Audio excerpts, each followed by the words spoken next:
Ok chicos, bueno acá les voy a dejar un tutorial de cómo hacer el gráfico en Excel de la curva de calibración y además cómo sacar los datos de la línea de tendencia, qué sé yo, y también la ecuación del gráfico para que ustedes entonces puedan hacer y desarrollar su informe y también su trabajo previo.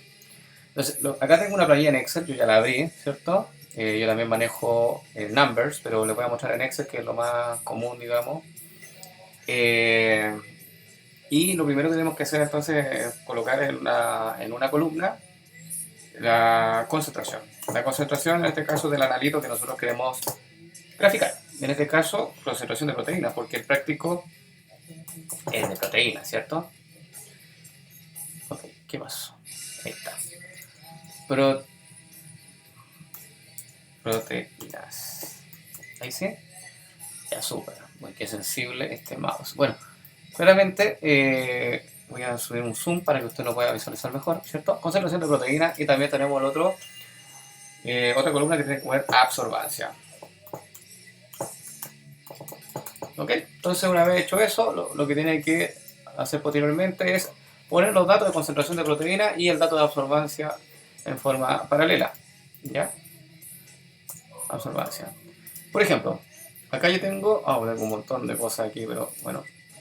Acá yo tengo una lista de datos por grupo. Por ejemplo, el grupo número uno tiene estos datos, grupo número 2, ¿cierto? Voy a elegir uno al azar, voy a elegir el grupo número uno. ¿Ya? ¿Qué me gustó más?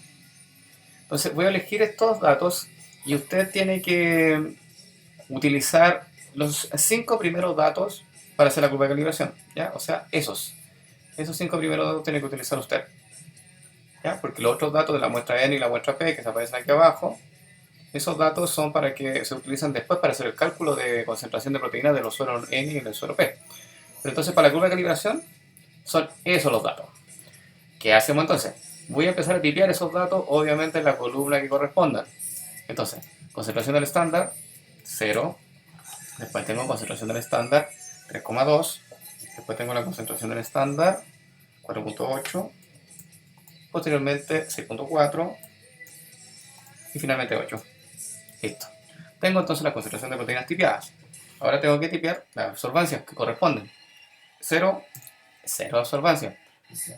La de 3,2 corresponde a 0,3 en este caso. Después viene 0,21.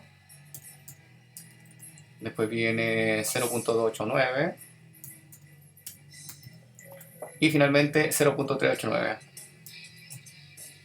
¿Sí? Súper. Tenemos entonces nuestros datos, está todo listo y lo que tenemos que hacer ahora es seleccionar esto. O sea, usted hace clic, ¿cierto?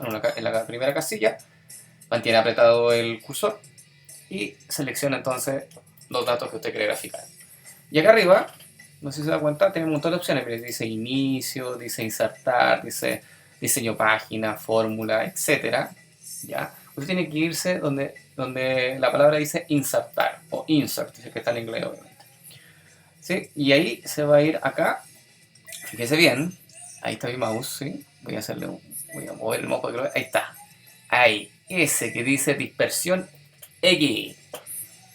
Y usted le hace clic ahí, debiera desplegarse. A mí no se me despliega por un asunto de que yo, como uso este dispositivo Mac, no tengo toda la configuración completa del Excel, pero si usted clicea ahí, va a salir de abajo gráfico de dispersión.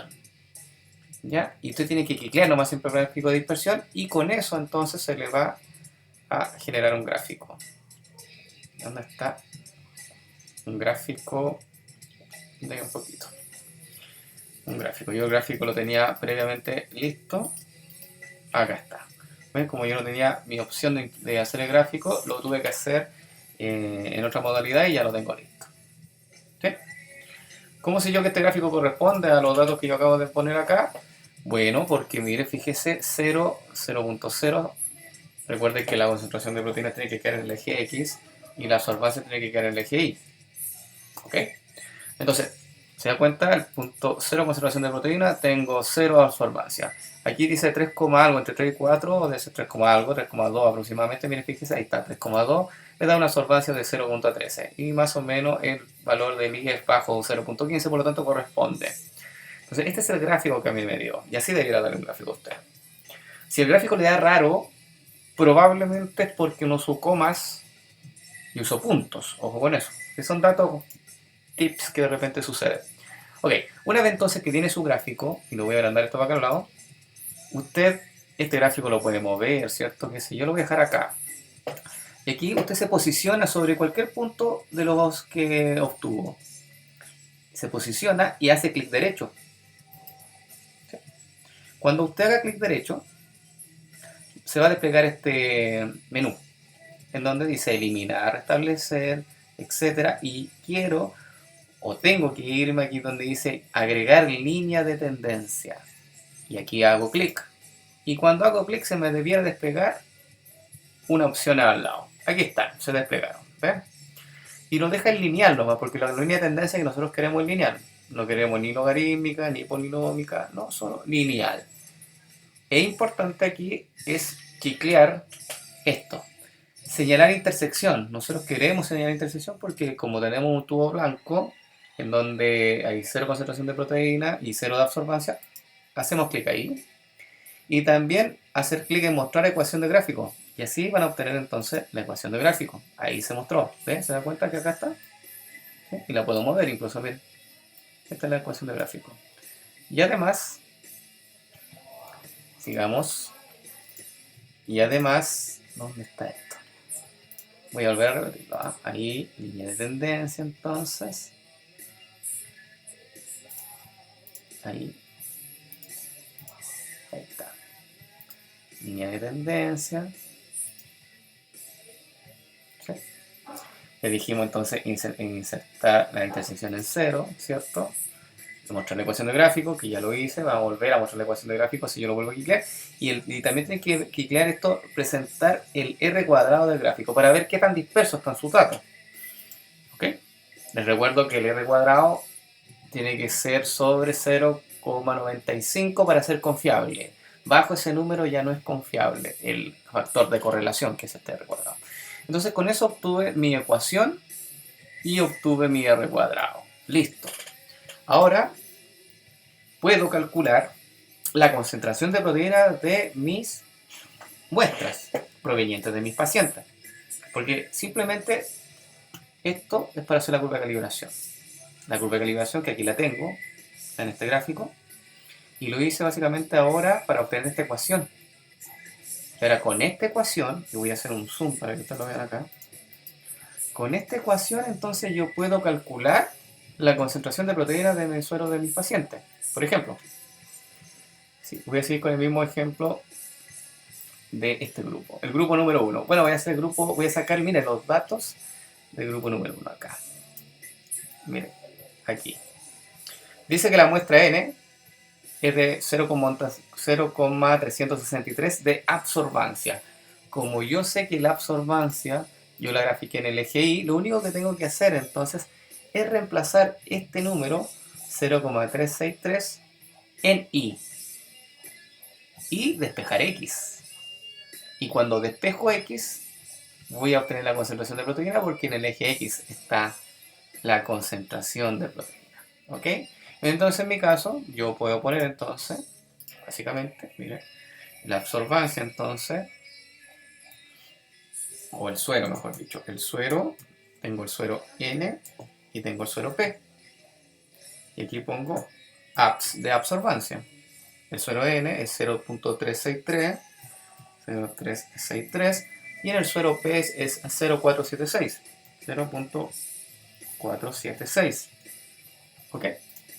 Y ahora, simplemente yo aquí coloco concentración de proteína,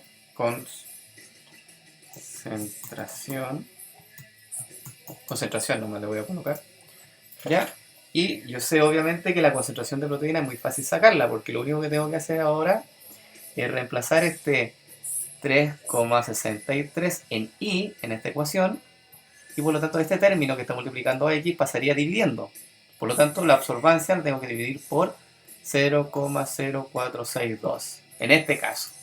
Entonces pongo igual la absorbancia de este paciente partido por el numerito que aparece ahí, que es 0,0462. y pongo Enter. Y ahí inmediatamente me arrojó la concentración de proteína. Y puedo arrastrar esto hacia abajo y inmediatamente me calcula la concentración del suero P. Así que está listo los dos. Ojo, muy importante poner las unidades de concentración. Recuerden que la concentración de proteína de nuestra curva la hicimos en gramos por decilitro, ¿sí? Por lo tanto, los resultados de mis concentraciones acá también van a dar en gramos partido por decilitro. ¿Ok? Gramos por decilitro. Ahora, lo que tenemos que hacer finalmente después es interpretar si estos resultados que yo obtuve, estos de concentración del suero N y el suero P, ¿ya? Que los voy a destacar, ¿sí? Corresponden o no a valores que están dentro del rango de normalidad o si se escapan o no del rango. Entonces, si usted busca en bibliografía, va a encontrar de que el rango de proteína en un suero normal es de 8,3 a 6,3 a 8 gramos por decilitro. ¿Ok? Entonces yo inmediatamente puedo sacar mis propias conclusiones en que este suero de arriba, el normal, está dentro del rango y por lo tanto es normal. Y el suero P tiene un rango, tiene una concentración de proteína de 10,3 que es superior al rango esperado, y por lo tanto podemos decir que este paciente posee una hiperproteinemia. ¿Ya? Proteinemia, perfecto. Ok, dado eso, después usted posteriormente va a tener que buscar, bueno, ¿y cuáles son las causas de una hiperproteinemia? ¿Cuáles son las posibles patologías que pudiera tener el paciente que le lleven entonces a aumentar los niveles de proteína en la sangre? Pero eso ya es parte, digamos, de cosas que tienen que hacer durante la actividad práctica. Ok, entonces espero haberlo ayudado con este tutorial para que puedan hacer entonces sus trabajos previos y obviamente que lo vean antes de su actividad práctica, porque estos conceptos ingresan en su control y además los van a poner en práctica en su trabajo. Ya chicos, cuídense, que estén bien. Adiós.